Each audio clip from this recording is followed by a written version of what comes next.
Dans la chambre de Léonard, le silence n'avait rien de reposant. Il s'étirait, pesant, presque hostile, comme si l'air lui-même refusait de circuler librement. Assis sur le bord de son lit, le regard fixé sur la montre posée devant lui, Léonard tentait de remettre de l'ordre dans ses pensées, mais plus il essayait, plus un malaise diffus s'imposait. Depuis le déjeuner au Doublat, quelque chose s'était déplacé en lui, une sensation inconfortable qu'il ne parvenait pas à ignorer, malgré tous ses efforts pour la faire taire.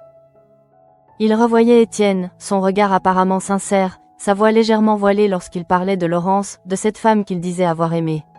Léonard s'était laissé porter par ses paroles, touché malgré lui, presque reconnaissant qu'on lui offre enfin un fragment de vérité sur sa mère. La montre, présentée comme un talisman, comme un vestige chargé d'émotions, avait alors pris une valeur symbolique immense. Elle représentait ce lien qu'il n'avait jamais vraiment eu, mais qu'il espérait encore pouvoir reconstruire. Pourtant, à mesure que les minutes passaient, ce même objet semblait désormais lui renvoyer une image différente, dérangeante. Léonard se leva brusquement, comme poussé par une urgence intérieure, attrapa son ordinateur et se mit à taper le nom gravé au dos du boîtier. Le bruit du clavier résonnait dans la pièce, accentuant la tension déjà palpable. En quelques secondes à peine, les informations apparurent à l'écran, claires, nettes, impossibles à contester. La marque Monstreux avait été créée en 2015. Cette date s'imposa à lui avec une violence inattendue. Léonard relut plusieurs fois la même ligne, espérant avoir mal compris, cherchant une faille, une explication rationnelle qui pourrait atténuer le choc. Mais rien ne venait. Sa mère était morte bien avant. Elle n'avait jamais pu porter cette montre. À cet instant précis, le doute laissa place à une certitude brutale. Étienne lui avait menti, et ce mensonge n'avait rien d'anodin. Un rire nerveux, presque incontrôlable, lui échappa alors, tandis qu'il refermait l'ordinateur d'un geste sec. Les souvenirs du déjeuner affluèrent aussitôt, chaque détail prenant soudain une teinte différente. Les silences calculés d'Étienne, ses regards appuyés, cette manière presque théâtrale d'évoquer Laurence.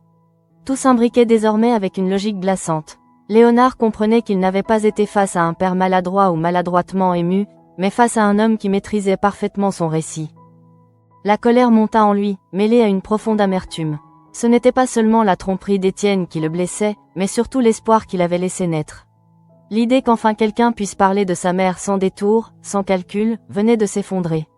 Et dans cet effondrement, une autre évidence s'imposa. Ferdinand ne pouvait pas être étranger à cette histoire. Sans prendre le temps de réfléchir davantage, Léonard quitta sa chambre et traversa l'institut d'un pas rapide. De son côté, Ferdinand se trouvait au bar, un café froid entre les mains, le regard perdu dans le va-et-vient des élèves. Depuis le déjeuner, une inquiétude persistante ne le quittait plus. Il avait vu son père à l'œuvre, avait observé Léonard s'attacher à ce récit, et il savait que le mensonge finirait par éclater. Lorsque Léonard entra dans la pièce, déterminé, le visage fermé, Ferdinand comprit immédiatement que le moment redouté était arrivé. À peine eut-il le temps de se lever que Léonard se posta devant lui, tenant la montre avec une crispation qui ne laissait aucun doute sur son état d'esprit. D'une voix froide, presque détachée, il l'accusa de savoir, de s'être tu, de l'avoir laissé croire à une histoire qui n'existait pas. Ferdinand tenta d'esquiver, chercha ses mots, mais son regard fuyant trahit aussitôt ce qu'il essayait de dissimuler. Lorsqu'il finit par admettre qu'il avait découvert la vérité après le cadeau d'Étienne, Léonard sentit une nouvelle blessure s'ouvrir. Cette fois, elle venait de quelqu'un en qui il avait placé sa confiance. Quelqu'un qu'il considérait comme un allié, presque comme un frère. Les paroles qu'il prononça alors furent d'une dureté sans appel. Il exprima sa déception, son dégoût, sa certitude d'avoir été trahi une seconde fois. Lorsqu'il déclara que Ferdinand était « pourri jusqu'à la moelle » et qu'il ne voulait plus jamais le voir, ce ne fut pas une simple explosion de colère, mais une rupture définitive, prononcée avec la lucidité douloureuse de celui qui n'attend plus rien. Léonard quitta le bar sans se retourner, laissant derrière lui un Ferdinand anéanti, incapable de mesurer immédiatement l'ampleur de ce qu'il venait de perdre. En marchant dans les couloirs de l'Institut, Léonard sentait son esprit bouillonner. La trahison de Ferdinand l'atteignait presque plus profondément que le mensonge d'Étienne, parce qu'elle venait d'un silence, d'un choix délibéré de ne pas dire la vérité. Peu après, alors qu'Étienne échangeait quelques banalités avec Stanislas, ce dernier ne pouvait s'empêcher de nourrir un malaise diffus. Depuis le début, la montre l'avait interpellé, sans qu'il n'ose vraiment mettre des mots sur ses doutes. Étienne, de son côté, conservait son assurance habituelle, même si une tension imperceptible commençait à s'installer en lui, comme s'il pressentait que quelque chose lui échappait. Pendant ce temps, Billy observait Ferdinand à distance. Elle percevait son trouble, cette nervosité qu'il ne parvenait plus à masquer. Lorsqu'il finit par lui avouer que son père était dans la région et qu'il avait cherché à rapprocher Léonard de lui, une inquiétude sourde s'empara d'elle, sans qu'elle puisse encore en saisir toutes les conséquences. Finalement, Léonard se présenta face à Étienne. Il n'y eut ni cri, ni scène spectaculaire. Il posa simplement la montre sur le bureau et évoqua la date, celle qui réduisait à néant tout le récit construit autour de Laurence. Le visage d'Étienne se figea un court instant, laissant entrevoir la faille derrière le masque. Dans ce silence tendu, Léonard comprit que la vérité venait enfin de rattraper Étienne, et que cette confrontation n'était que le début d'un affrontement bien plus vaste, aux répercussions lourdes pour chacun d'entre eux. La confrontation avec Étienne avait laissé Léonard dans un état étrange, à la frontière entre la lucidité glaciale et l'épuisement émotionnel. En quittant le bureau, il ne ressentait ni soulagement ni triomphe, seulement une lourdeur persistante, comme si chaque pas l'éloignait un peu plus de l'image qu'il s'était construite. Le masque d'Étienne avait vacillé, mais il n'était pas tombé. Et Léonard le savait, un homme comme lui ne se laissait jamais coincer sans contre-attaque. De son côté, Étienne resta un moment immobile après le départ de Léonard. Il fixa la montre posée sur le bureau, désormais vidée de toute aura symbolique. L'erreur n'était pas tant d'avoir menti, mais d'avoir sous-estimé la capacité de Léonard à chercher la vérité par lui-même. Cette prise de conscience fit naître chez Étienne une irritation sourde, rapidement remplacée par un calcul plus froid. Il n'était pas question de perdre le contrôle maintenant. Pas alors que tant de choses dépendaient encore de lui. Dans le même temps, Ferdinand errait sans but précis dans l'institut. Les mots de Léonard continuaient de résonner dans son esprit avec une brutalité qu'il n'avait pas anticipée. Il avait cru pouvoir gérer la situation, maintenir un fragile équilibre entre la loyauté envers son père et l'amitié qu'il portait à Léonard. En choisissant le silence, il pensait éviter le pire. Il découvrait à présent que ce silence avait été perçu comme une trahison bien plus grave qu'un mensonge avoué. Lorsqu'il croisa Billy dans un couloir, il tenta de masquer son trouble, mais elle le connaissait trop bien pour se laisser tromper. Elle percevait cette agitation intérieure, ce mélange de culpabilité et de peur qui le rendait inhabituellement distant. En l'interrogeant, elle n'obtint d'abord que des réponses évasives, avant qu'il ne finisse par reconnaître l'ampleur de ce qui venait de se produire. Léonard savait tout, et leur rupture était totale. Cette révélation fit vaciller Billy. Elle comprenait soudain que l'affaire dépassait largement un simple conflit entre amis. Elle entrevoyait les ramifications plus vastes de cette manipulation, et surtout la place qu'Étienne occupait au centre de ce jeu dangereux. Une inquiétude grandissante s'installa en elle, car elle savait que lorsqu'Étienne entrait en scène, personne n'en ressortait indemne. Pendant ce temps, Léonard s'efforçait de reprendre pied. Il s'isola volontairement, cherchant à mettre de l'ordre dans ses pensées, mais chaque tentative le ramenait inlassablement à la même question. Jusqu'où Étienne était-il prêt à aller? Le mensonge de la montre n'était sans doute qu'une première étape, un moyen de s'insinuer dans son esprit en exploitant la blessure la plus intime, celle liée à sa mère. Cette idée renforçait à la fois sa colère et sa détermination. Peu à peu, une autre préoccupation s'imposa à lui, plus pragmatique, mais tout aussi lourde de conséquences, Billy. Il savait dans quelle situation précaire elle se trouvait, et il comprenait désormais que son avenir dépendait directement des décisions d'Étienne. Cette prise de conscience transforma sa colère en un sentiment plus complexe, mêlant révolte et responsabilité. Il ne pouvait pas se contenter de rompre et de s'éloigner. Il devait agir. Dans un autre registre, Hector se trouvait à l'hôtel Jourdain, absorbé par son travail, mais incapable de faire taire les tensions qui l'habitaient. La perspective de la séance avec Constance le hantait plus qu'il ne voulait l'admettre. Annuler ce rendez-vous avait été une manière de reprendre le contrôle, mais aussi une fuite déguisée. Constance, de son côté, avait immédiatement perçu ce geste comme un symptôme plus profond, celui d'un homme habitué à vivre avec la douleur au point d'en faire une norme. Lorsqu'elle le confronta, Hector se montra sur la défensive, minimisant l'importance de ces séances, affirmant qu'elle ne changerait rien. Mais derrière cette posture se cachait une peur bien réelle, celle de voir son quotidien bouleversé, de devoir envisager un avenir différent, libéré de souffrances qui avaient fini par définir son identité. Constance, consciente de ce mécanisme, tenta de l'amener à accepter au moins un premier pas, un simple bilan, sans promesse ni engagement. Pendant ce temps, une autre dynamique se mettait en place autour de Zoé. À bout de force, écrasée par la charge mentale du foyer, elle peinait à trouver l'énergie nécessaire pour se concentrer sur ses études. Lionel, jusque-là aveugle à l'ampleur de cette pression, finit par reconnaître son rôle et sa responsabilité. Ce moment de lucidité marqua un tournant discret mais essentiel dans leur relation fraternelle. Avec l'aide de Solal et, non sans réticence, de Carla, une initiative concrète vit le jour. Le geste était simple, presque banal, mais pour Zoé, il eut un impact considérable. En découvrant la maison rangée, allégée de ce chaos quotidien, elle ressentit un apaisement inattendu, comme si un poids invisible venait enfin de se lever. Cette respiration lui permit de retrouver un semblant de clarté, et surtout l'envie de se projeter à nouveau dans son travail. Revenant au cœur du conflit, Étienne prit conscience que Léonard ne se contenterait pas d'une confrontation symbolique. Il sentait la menace d'un refus définitif, d'un éloignement qui pourrait compromettre ses propres objectifs. C'est dans cet état d'esprit qu'il commença à envisager une autre approche, plus directe, plus risquée, mais potentiellement décisive. Léonard, de son côté, n'ignorait pas que cette affaire dépassait désormais la sphère personnelle. Chaque décision prise par Étienne avait des répercussions sur l'Institut, sur l'hôtel, sur Billy. En comprenant cela, il réalisa qu'un simple affrontement moral ne suffirait pas. Il devait parler le même langage qu'Étienne, celui du compromis et des conditions imposées. C'est ainsi qu'une idée commença à germer, encore floue, mais lourde de conséquences. Un accord, un marché, une tentative désespérée de reprendre la main dans une situation où tout semblait lui échapper. Léonard savait que cette voie serait dangereuse, qu'elle l'obligerait à faire des concessions qu'il n'aurait jamais envisagées auparavant. Mais il n'ignorait pas non plus que rester immobile reviendrait à abandonner Billy à un système qui ne lui laissait aucune chance. À ce moment précis, Léonard comprit que la trahison d'Étienne n'était pas seulement une blessure personnelle, mais le point de départ d'un affrontement bien plus vaste, dans lequel chacun allait devoir révéler ses véritables intentions.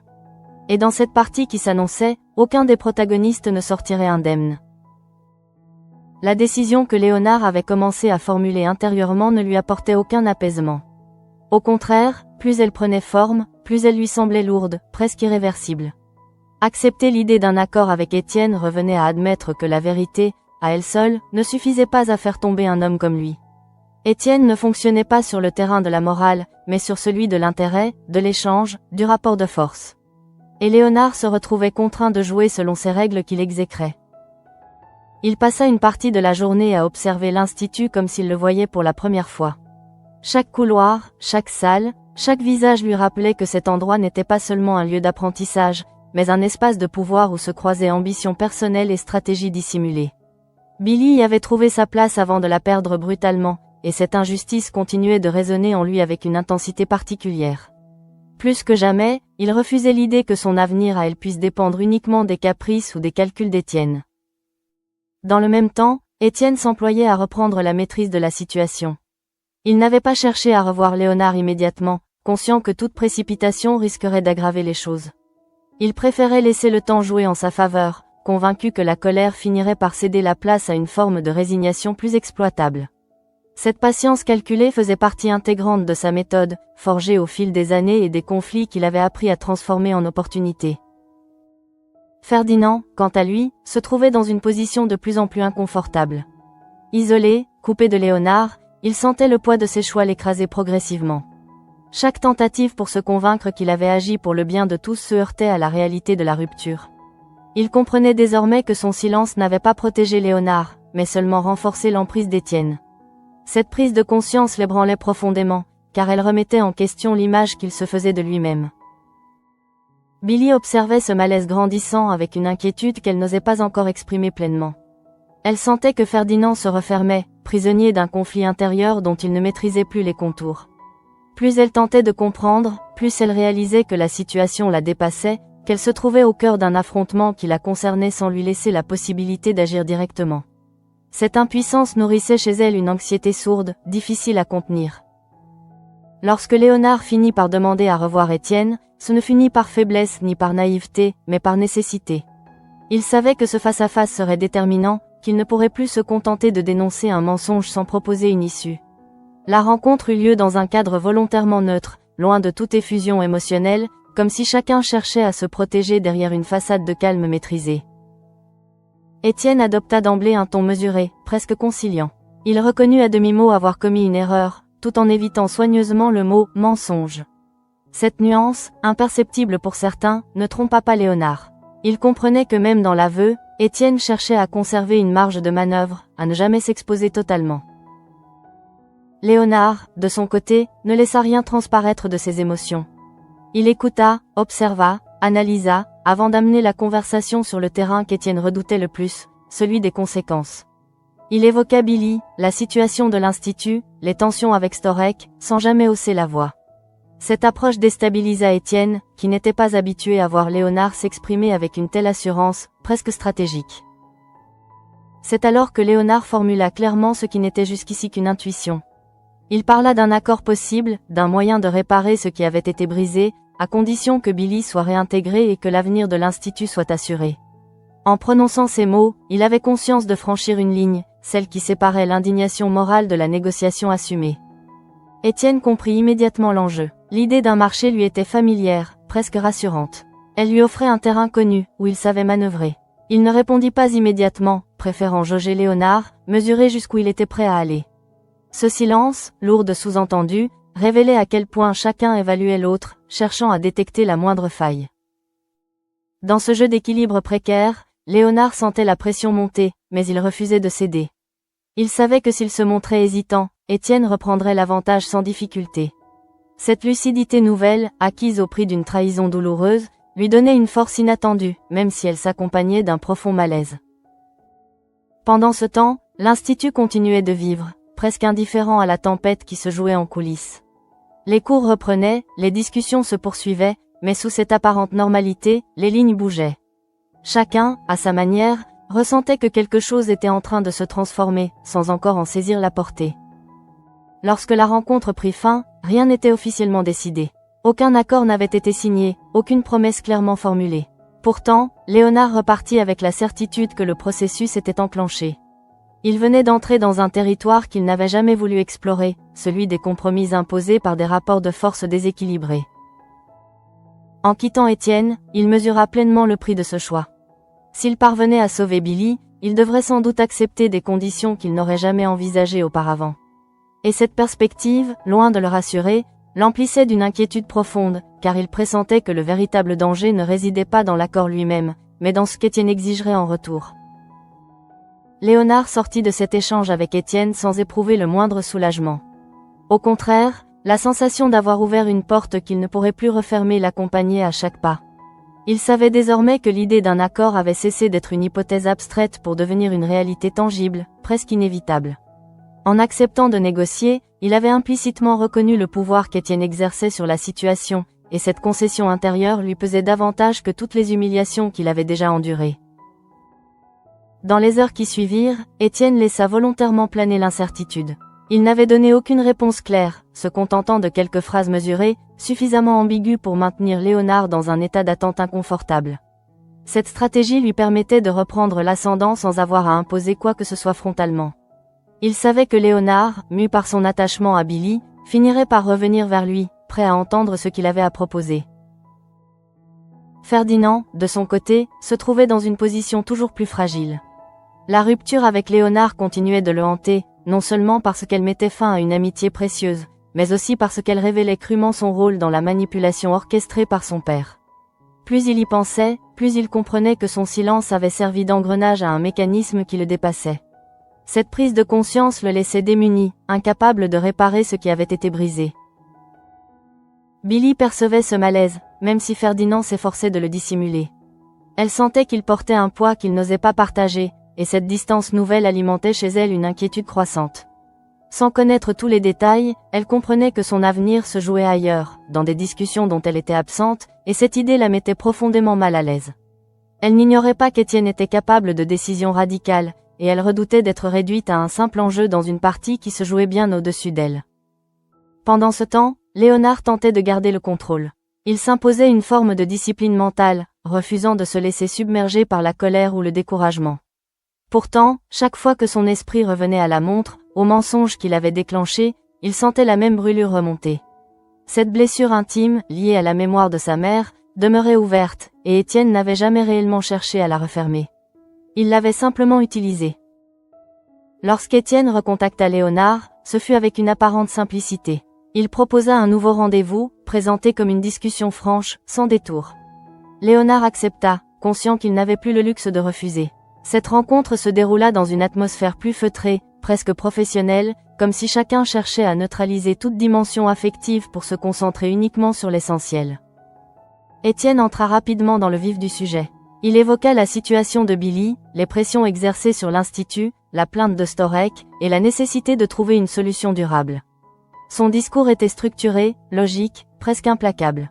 En l'écoutant, Léonard comprit que ce qu'il prenait pour une ouverture était en réalité un cadre déjà défini, dans lequel il ne lui restait plus qu'à se positionner. C'est alors qu'Étienne formula clairement ses conditions. Il expliqua que Billy pourrait être réintégré, que les tensions autour de l'Institut pourraient être apaisées, à condition que Léonard accepte de rejoindre le master de son école l'année suivante. Cette exigence, présentée comme une opportunité, résonna pour Léonard comme une tentative de mainmise à long terme. Il ne s'agissait pas seulement d'un échange ponctuel, mais d'un engagement susceptible de redéfinir tout son parcours. Léonard resta silencieux, prenant le temps de mesurer la portée de cette proposition.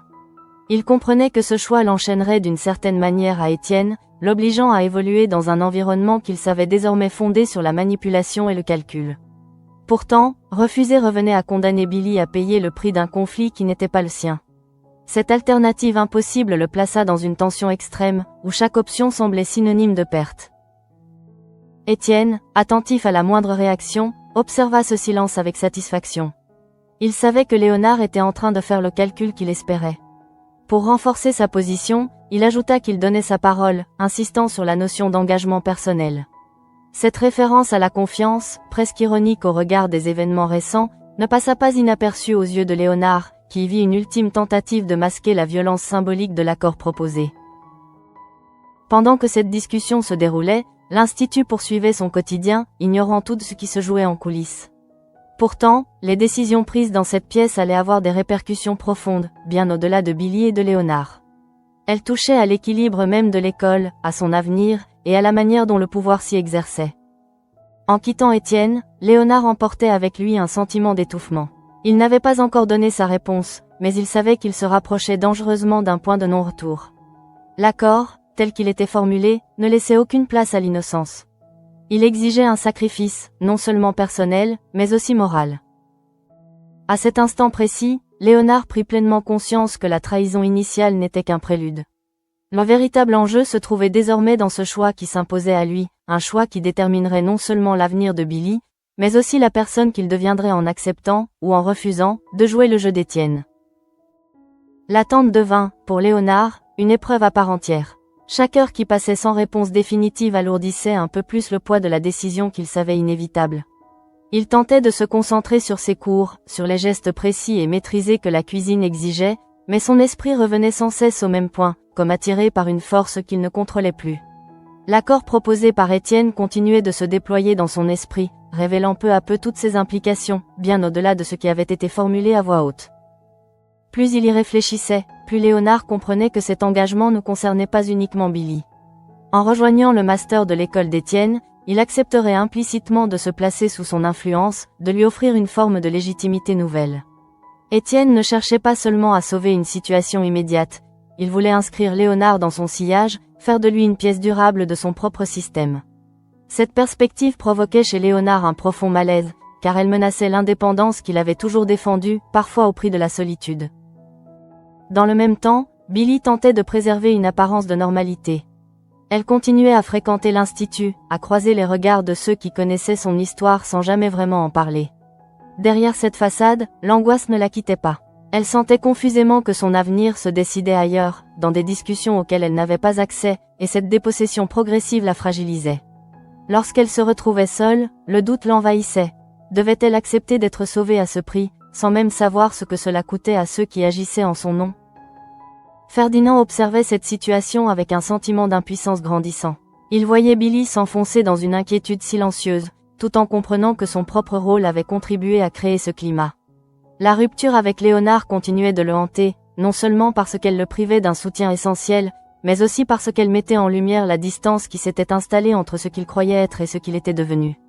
Il réalisait peu à peu que l'influence d'Étienne ne s'arrêtait pas à des décisions concrètes, mais qu'elle s'étendait aux choix moraux de ceux qui l'entouraient.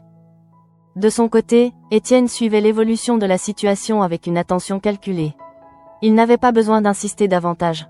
Il savait que le temps jouait en sa faveur, que chaque hésitation de Léonard renforçait la probabilité d'une acceptation. Cette certitude lui permettait d'afficher une tranquillité presque déconcertante, comme s'il était déjà assuré de l'issue. Pourtant, derrière cette assurance, subsistait une vigilance constante. Étienne savait que Léonard, malgré ses doutes, restait imprévisible. À mesure que la pression s'intensifiait, Léonard se surprit à repenser à sa mère avec une acuité nouvelle.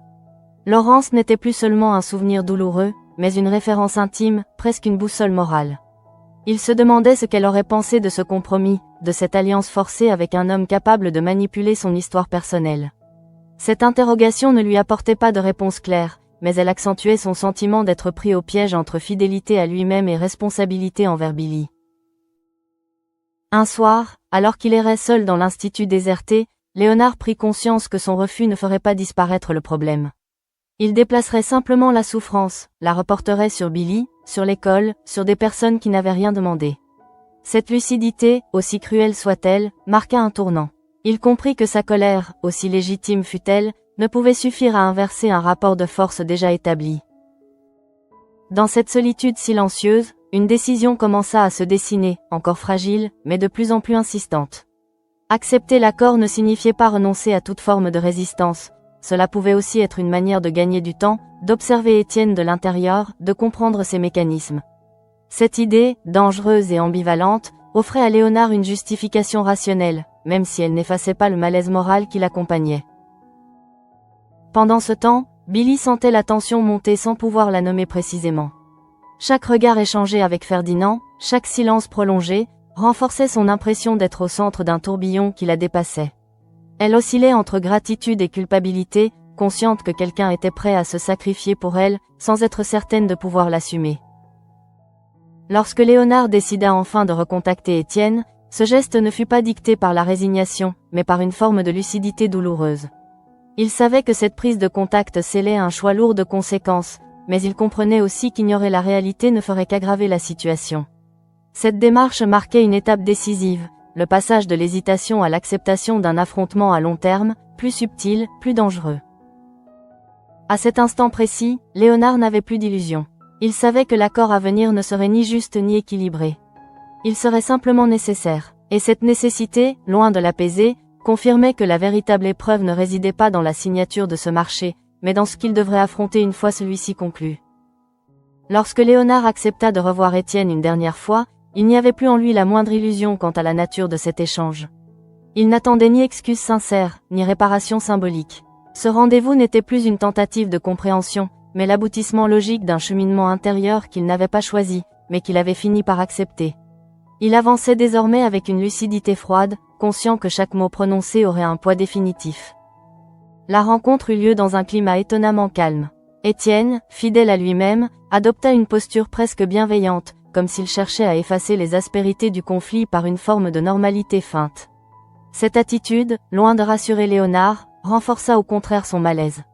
Il savait que ce calme apparent n'était qu'un décor, destiné à masquer l'asymétrie profonde du rapport de force qui s'était installé entre eux.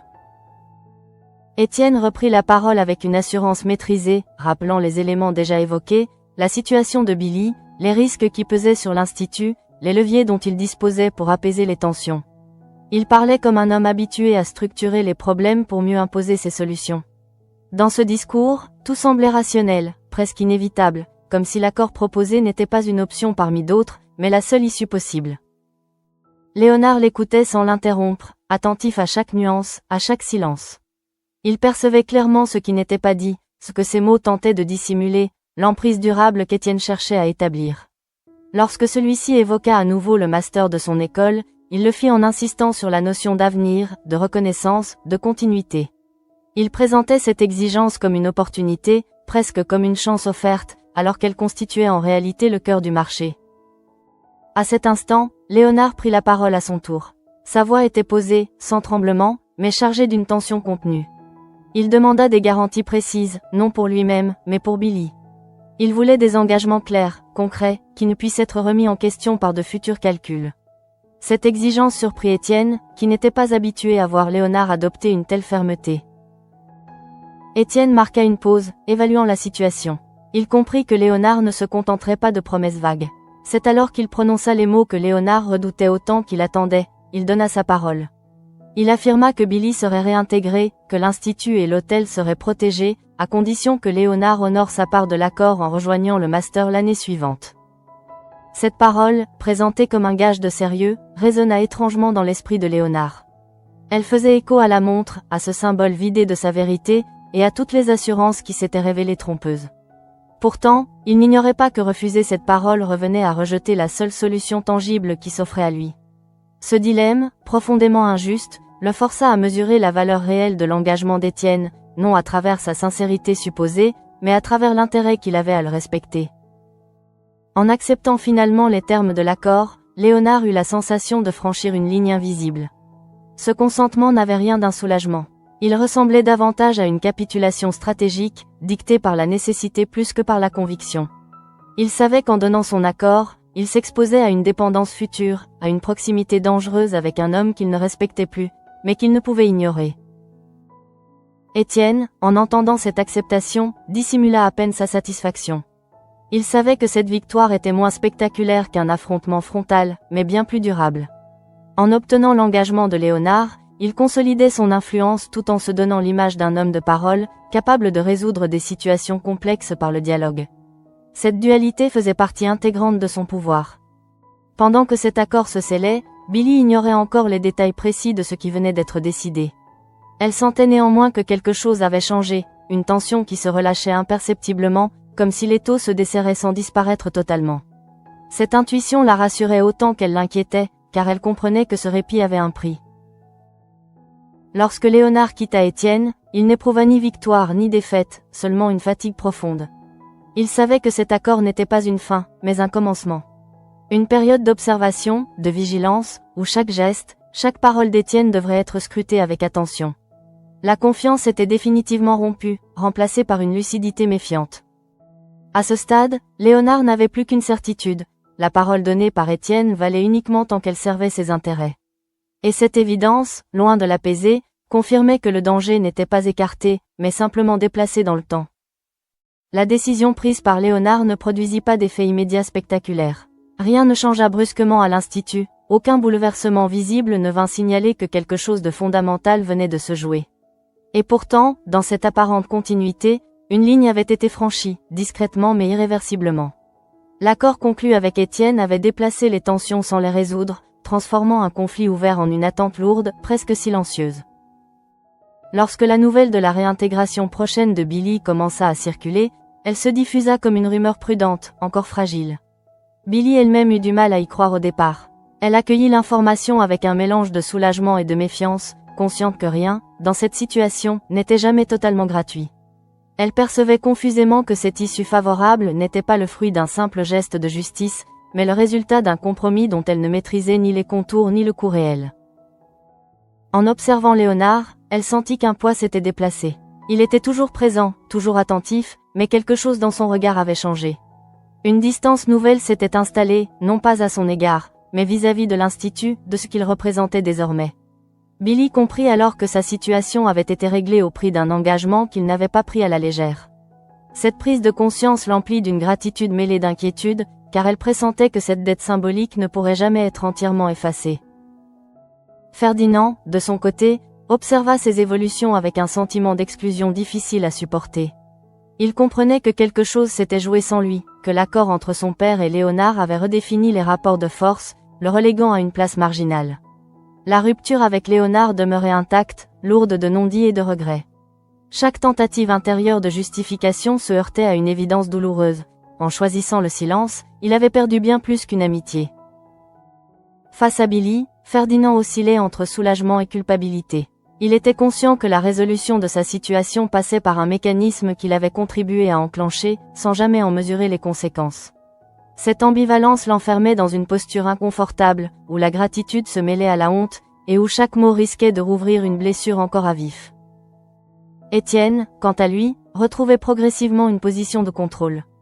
Il donnait l'image d'un homme ayant tenu parole, prêt à assumer ses engagements, tout en conservant cette opacité qui le rendait insaisissable. À travers ce geste, il consolidait son autorité, non seulement sur la situation immédiate, mais aussi sur l'avenir. L'entrée prochaine de Léonard dans le master de son école n'était pas qu'un détail administratif. Elle représentait une extension de son influence, une manière subtile de prolonger son emprise. Léonard ne se faisait aucune illusion à ce sujet. Il savait que l'accord conclu n'était pas fondé sur la confiance, mais sur un équilibre d'intérêts provisoire. Cette lucidité l'empêchait de savourer la moindre victoire. Il observait Étienne avec une attention nouvelle, conscient que chaque promesse devait être vérifiée, chaque geste interprété à la lumière de ce qu'il avait déjà vécu. La montre, symbole du mensonge initial, restait pour lui un rappel constant de cette vigilance nécessaire. Dans les jours qui suivirent, l'Institut retrouva peu à peu un semblant de stabilité. Les tensions visibles s'atténuèrent, les discussions se calmèrent, mais sous cette surface apaisée subsistait une fragilité profonde. Chacun, à sa manière, portait les traces de ce qui s'était joué. Billy, sauvé mais troublé. Ferdinand, isolé et lucide trop tard. Léonard, engagé malgré lui dans un avenir qu'il n'avait pas choisi. À cet instant précis, aucune certitude ne venait clore véritablement cette histoire. Seule une question demeurait, suspendue, lourde de sens. La parole d'Étienne, donnée dans un moment de calcul, pouvait-elle encore avoir une valeur réelle? Léonard savait que la réponse ne se trouverait pas dans les mots, mais dans les actes à venir. Et c'est avec cette conscience aiguë, presque douloureuse, que l'épisode se refermait, laissant planer l'ombre d'un danger toujours présent, simplement repoussé, jamais réellement écarté.